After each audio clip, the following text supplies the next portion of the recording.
Dzień dobry. Jestem podczas podczepiania się pod naczepę. Przepraszam, zamyślony jestem. Mamy 20 kwietnia. W Montrealu jest 2 stopnie. Pada lekki śnieg. No i to jest mój pierwszy wyjazd. Znaczy nie, no to już jednej trasy nie nagrywałem, bo wiem, prawdopodobnie wiecie, co się stało. Odszedł mój ojciec i takie trochę mam zamieszanie w życiu, no ale życie toczy się dalej i trzeba pracować. I zauważyłem, że jazda oraz kręcenie tych filmów pozwala mi w pewien sposób odreagować na rzeczy, które trafiają się w moim życiu. Dlatego nie za bardzo mi się chce nagrywać, no ale nagram tą trasę, a szczególnie też jest do tego, muszę nabrać ochoty znowu do wszystkiego i się do tego zmuszam. Okazja jest dobra, bo na Florydzie nie byłem chyba ponad 2 lata. Ponad 2 lata na Florydzie nie byłem i ostatnio single jeżdżą na Florydę, tylko po prostu jakoś tak wychodzi, że mnie to omijało. No i przez ostatnie 3 trasy, jak wróciłem z Australii, mój szef, mimo tego, że nie wysyła teraz, znaczy wysyła, ale rzadziej singli na zachód, 3 razy pod rząd wysłał mnie do British Columbia, co pozwoliło mi zobaczyć mojego ojca przed jego śmiercią. W ogóle to było tak, że on nie wiadomo dlaczego odszedł, bo jak gdy wyjeżdżałem w czwartek od niego, w piątek miał wyjść ze szpitala. Lekarz powiedział, że on będzie zdrowy, że już odzyskiwał siły i że go wypuszczą w piątek. Także ja w czwartek wyjechałem i dostałem w sobotę rano telefon, że zmarł podczas snu. No, dramat. No i później znowu mnie szef wysłał do BC, żebym mógł pozałatwiać wszystkie sprawy odnośnie... No muszę skremowania go i jego prochy sprowadzę do Polski i go pochowam w Polsce. Dobrze, tyle smutnych rzeczy. No jadę na Florydę, 4 stopnie w Montrealu 20 kwietnia, a na Florydzie będzie 30. Uciekamy od tej zimy. Jak wrócę, to już będzie wiosna. I tu często, to jest taka teraz prawdziwa zima montrealska. Zaczęła się wcześniej, pod koniec października, kończy się w kwietniu i to jest tak, że tutaj nie będzie wiosny. Będą 3 tygodnie takich 15-16 stopni i później będą upały. Nawet za 2 tygodnie będą upały 30-stopniowe. To jest właśnie Montreal. Dobrze, dzisiaj plan dnia jest pojechać 87 w dół. Chyba nie odbiję na 88 i na 81, tylko przeskoczę Nowy Jork, stanę gdzieś na granicy z New Jersey i Delaware. Taki jest plan. Ładunek mam mega ciężki. Torf wiozę. Często się torf wozi na Florydę. Także muszę się zważyć. Mam lekką naczepę, tą nowiutką, jedną z tych nowszych, z agregatem Thermo Kinga. Będzie się spokojnie spało. Cichutki agregacik. No ale muszę się zważyć, żeby być pewnym, czy wszystko jest dobrze rozstawione. Mój ciągnik jest ciężki. No i żebym wiedział, czy mogę lać paliwa do pełna, czy nie. Naszą wagę trzeba najpierw uruchomić tam, wpisać hasło i dopiero wjechać i się zważyć. Ona tak długo waży.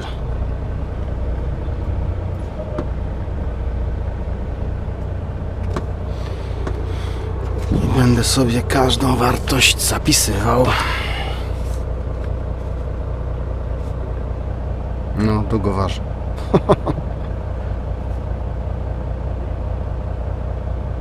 $11 260. Może będę musiał siodło przestawiać. Zobaczymy, jak to dalej wygląda.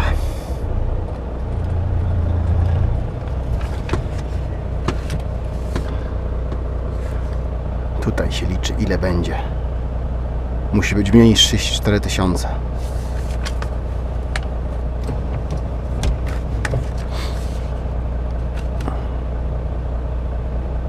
No zważ się. O, już jest 34 680, to już jest za dużo. Trzeba przestawić i teraz zobaczymy, ile miejsca z tyłu mamy. Ha!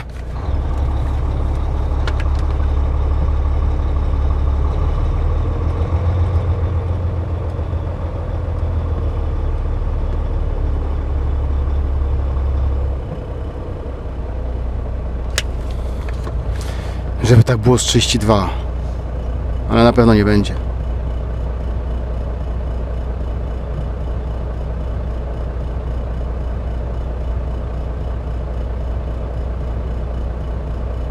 31, 140 to nie jestem mega ciężki.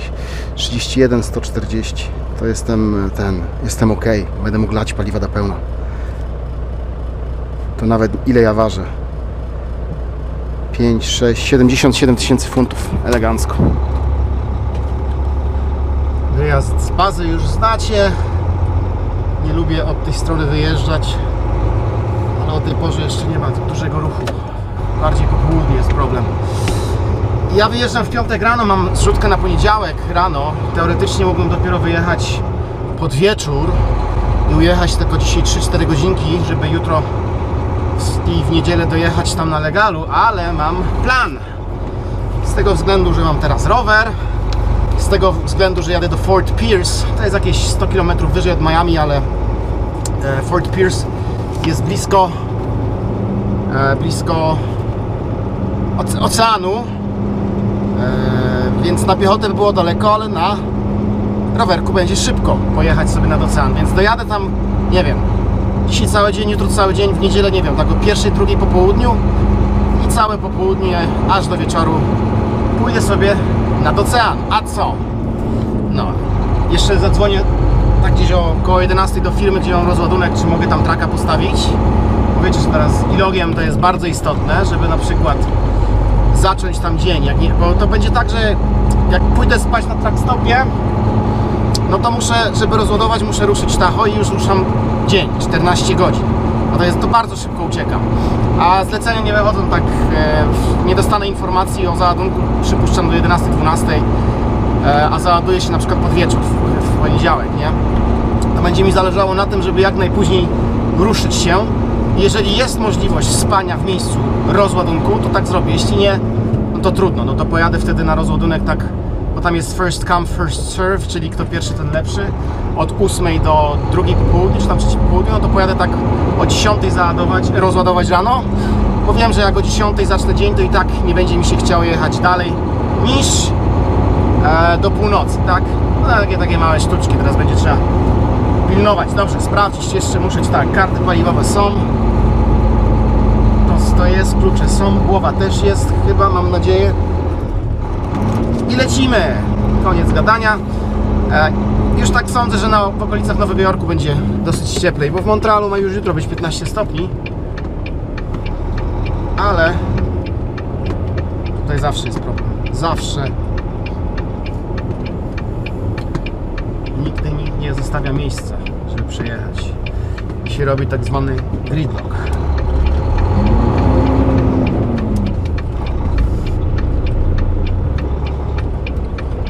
Dobrze, co mówiłem?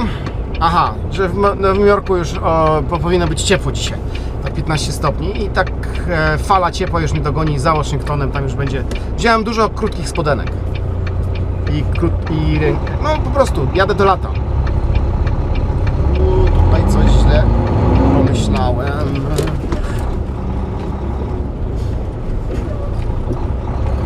Dobra. Lecimy.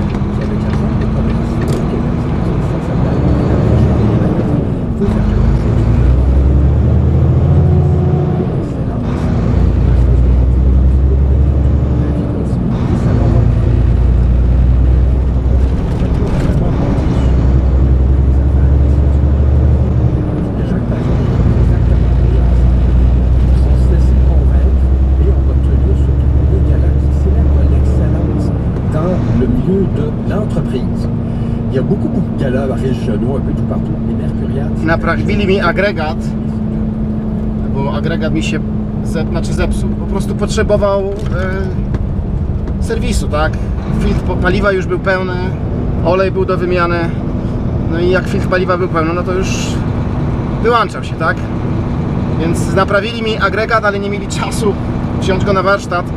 Ja mam ten problem, że mi się cały czas włącza wiatrak i muszę wyłączyć traka podczas jazdy, włączyć i wtedy ten wiatrak się stabilizuje. Jak już się wiatrak raz zaskoczy, to cały czas chodzi. Nie wiem, jaka to jest przyczyna, czy elektryczna, czy po prostu już jest zużyty.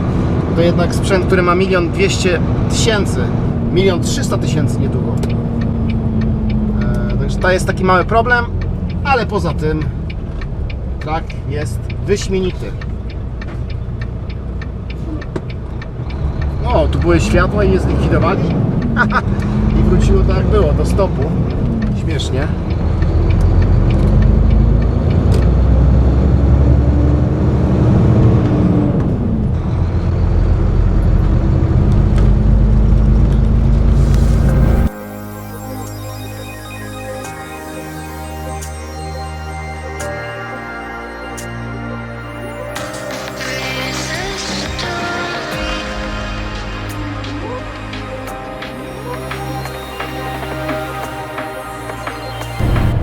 Nie no, to jest dramat, nie? Z tym śniegiem. Z tym facetem, co jedzie tak powoli przede mną. Ta obwodnica Montrealu 30, którą skończyli jakieś parę lat temu, może 5 lat temu, już jest przepełniona. A dalej to już w ogóle się korkuje. Na szczęście budowali ją tak, że można ją łatwo poszerzyć. Oni od razu powinni 3 pasy walnąć, a nie.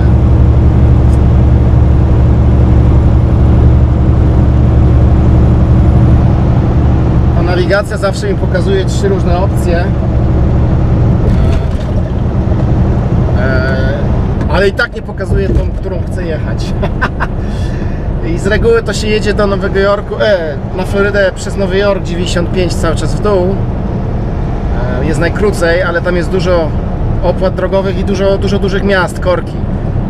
I można taki myk zrobić, że się jedzie 87 do Albany, z Albany się uderza na 88, dojeżdża się do 81 i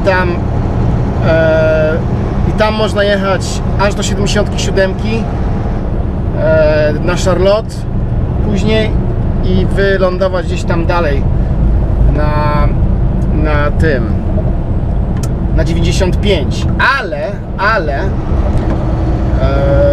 ja często robię tak, że 88, 81 i Virginii przebijam się do 95 do Richmond i to jest też jakieś 40 km dłużej, ale to jest najbardziej spokojna droga i najmniejsze ryzyko korków, bo wyjeżdżam już za Waszyngtonem i tam już później jest fajnie, bo się jedzie po płaskim, a ta 81 i 77 z takim ciężkim ładunkiem to jest dużo tego. I nie lubię 81 z tego względu, że tam jest duży ruch ciężarowy i tam się ciężko wyprzedza i cały czas jest ta nierówna jazda.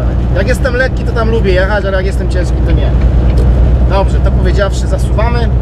Już teraz naprawdę kończę gadać i zobaczymy Albany, gdzie wymyślę, żeby jechać. O!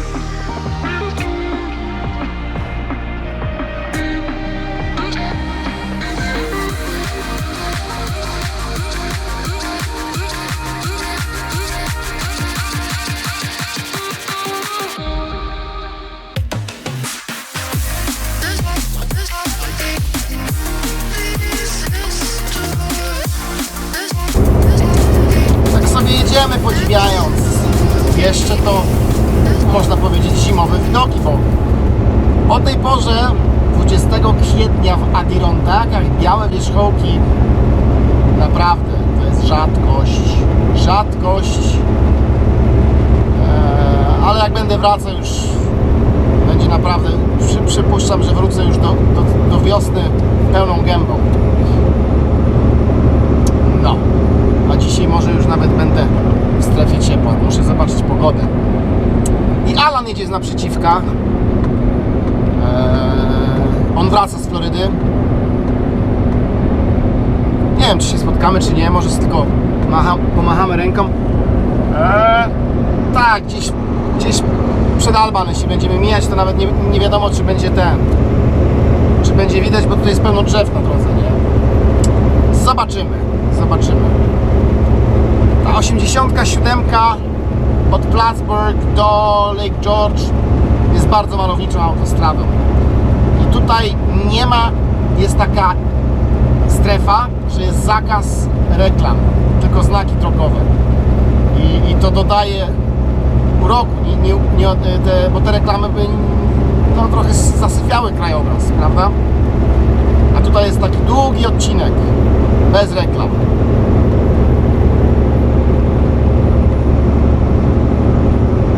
Więcej powinno być takich miejsc na świecie, gdzie nie ma tych reklam przy drogach.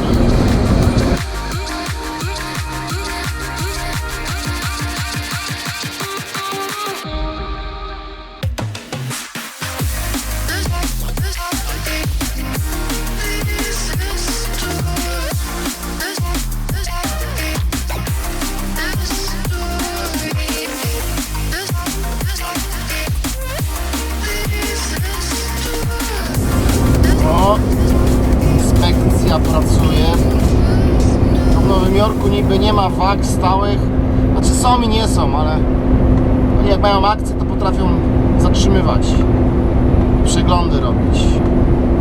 Mruga, to trzeba zjechać.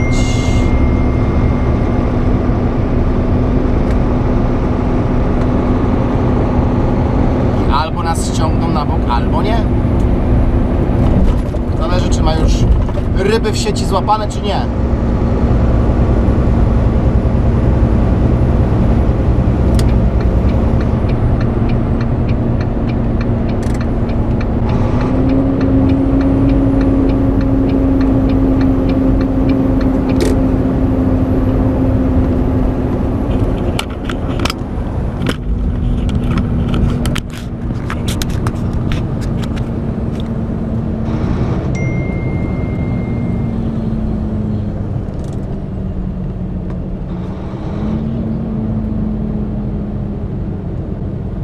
Jednego ma. A on jechał przede mną. On jechał przede mną.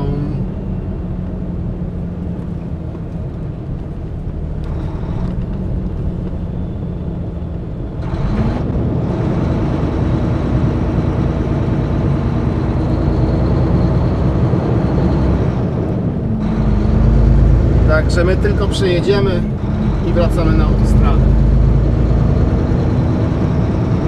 Słońce już wyszło, już prawie, no. Wyjeżdżamy z tego, z zimnego powietrza, mam nadzieję, niedługo. Tak, już się temperatura podnosi, 4 stopnie. No, za jakieś 200 km będziemy w innej pogodzie. Także słońce wychodzi, zmieniamy okulary i zasuwam dalej, no. Co tutaj zrobić? Przed siebie, na Florydę.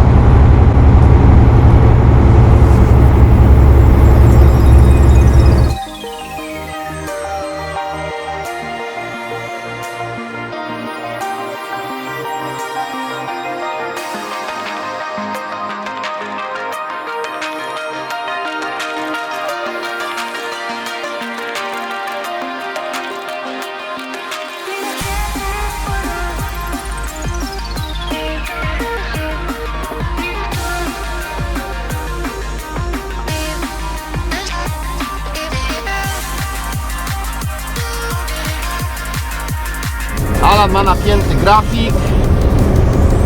Kurde, znowu inspekcja i tutaj nie było żadnych świateł. Tylko jakiś blitz mają. Jakiś blitz mają w Nowym Jorku. Kurde, może. Tamten jeden pojechał lewym pasem. Ciekawe, czy na niego wyskoczą. Ale jaja.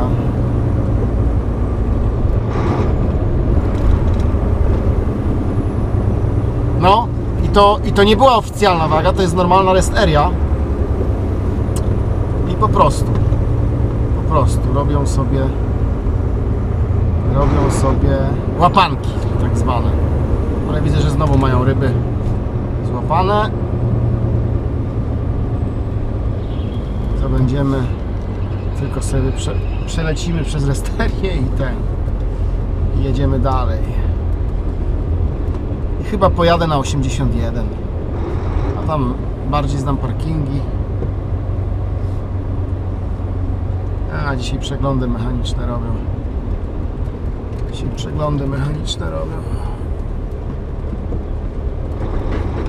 Bo teraz już w książkach nam za wiele nie znajdą, chyba że ktoś umyślnie ma przegięte, nie? Też tak się może zdarzyć. Też tak się może zdarzyć. Teraz będą musieli się odbić na mandatach za mechanikę.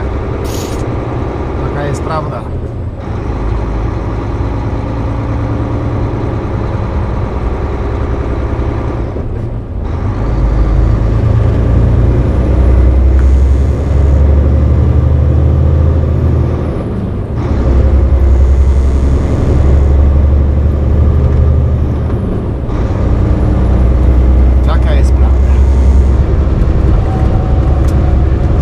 Rozjazd na Nowy Jork i na Albany. Jednak jadę 88 i na Pensylwanię, bo ominę korki. Dzisiaj piątek, tam na wschodzie. Nie, dam sobie spokój. Ciut dłużej wyjdzie, ale i później za Waszyngtonem odbiję na południe. A może właśnie pojadę rano, wstanę i pojadę 15, coś takiego. Nie wiem, zobaczę jeszcze.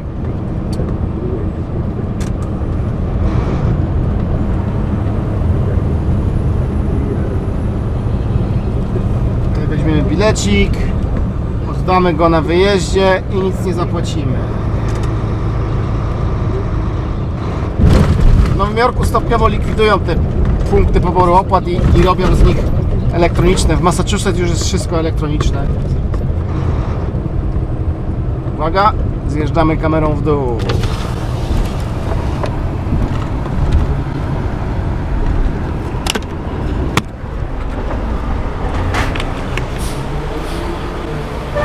Thanks.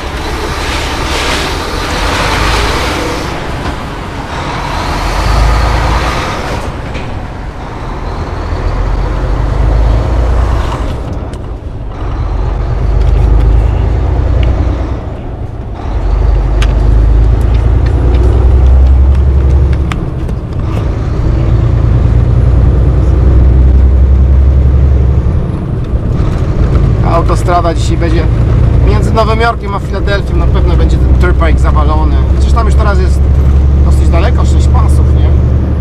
Ale na zimne lepiej dmuchać. I obowiązkowa pauza. Ile to już miałem dzisiaj wyjechałem? 4,45. No tak próbuję dzień zawsze dzielić na pół. Po 4-5 godzinach staję. Czasami jak mam wenę, to jadę dalej.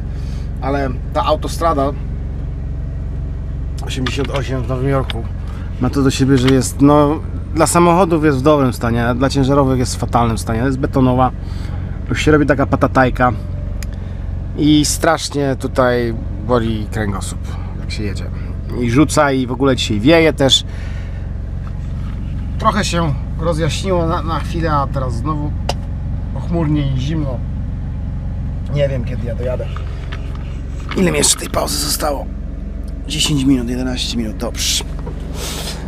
Z nowości to kupiłem sobie takie coś na rower. Czasami noszę syfu do kabiny, a to jest dobre. No do butów nie.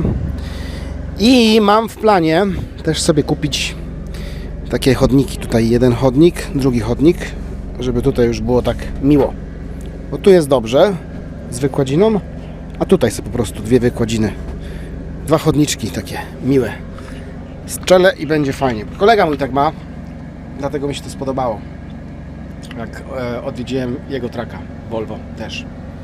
Duże. No nic. Zaraz się pauza skończy i jedziemy dalej. Do ciepła. O. I postanowiłem też przywozić sobie paliwo ze Stanów. Wiecie dlaczego? Dla głupiej zasady. Ja dużo tak tą Mazdą nie jeżdżę, ale w Montrealu robią takie cyrki z paliwem, w Kanadzie ogólnie. Jakieś 8 lat temu baryłka ropy była po $120 i ceny były na wysokości $1,50. To była najwyższa rekordowa cena w Montrealu. Teraz baryłka jest na poziomie 68 i znowu mamy litr paliwa, benzyny za $1.40, gdzie w Stanach można kupić o 40-33% taniej. Zależy gdzie, ale można kupić do 40% taniej. Także dla głupiej zasady wziąłem bak i naleję sobie trochę benzyny. Ile tu wchodzi? Aha, 18 litrów, 5 galonów. Dobrze, 19 litrów. To jest dla zasady, a nie dla kasy. Skurczybyki. To był mój edytoriał na temat rafinerii w Montrealu. No. I to jest takie łubu-dubu, łubu-dubu. Jeszcze to łubu-dubu nie jest takie złe, ale czasami właśnie są takie wyboje. I to jest najgorsze. To jest najgorsze. Na tej autostradzie. Są dwa typy autostrad w Nowym Jorku. Płatna i niepłatna. Czyli Interstate i Thruway, który też jest de facto Interstate'em, bo ma numer, ale na niego mówią Thruway, ten płatny. I na tym płatnym też gdzieniegdzie są odcinki fatalnej nawierzchni. Nowy Jork jest dość specyficzny. O, teraz już się polepszyło. Ale przed Binghamton znowu będzie ten syf. I tam będzie do góry, w dół, do góry, w dół za jakieś 120 km. I Pensylwania też. Szkoda gadać. Lepsza jakość drogi dopiero się robi gdzieś tam w Virginii. I aż do samej Florydy, tak. Aż do samej Florydy. Florydy mają bardzo dobre autostrady. Szybkie tankowanko. I tak przed siebie, do przodu. Fajny jest features teraz na Lofsie i na pilotach można pompę uruchomić z telefonu. Wpisuje się kartę w aplikację, wszystkie informacje i zamiast robić pewne czynności na zewnątrz, jak jest zimno, a czasami te klawiatury są popsute, to po prostu wszystko w telefonie, wychodzę, pompa jest gotowa. Dobrze, ja dzisiaj ile już pojechałem godzin? O, 6 godzin 10 minut, czyli jeszcze bym miał do jazdy jakieś 4 godziny 50. No to jak tak 4 ujadę, to będzie dobrze. Do końca Pensylwanii pewnie. Tak mi wyjdzie.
Zjechałem z gór z Pensylwanii, od razu pogoda się zmieniła. Już jest 14 na plusie i już zielono. Czyli tutaj już jest wioska. Nareszcie. Nareszcie. No i już cały dzień jazdy minął bardzo szybko. Wytrząsło mnie na tych dziurach w Pensylwanii i na kilówkę. Wolniej, szybciej. Nie przepadam za tą autostradą. Jutro będzie spokojnie. Rzucę kotwicę dzisiaj na samym końcu Pensylwanii. Tam jest tylko noc. Powinno być miejsce w piątek, nie będzie problemu. Jutro będzie ciekawa droga, taka 17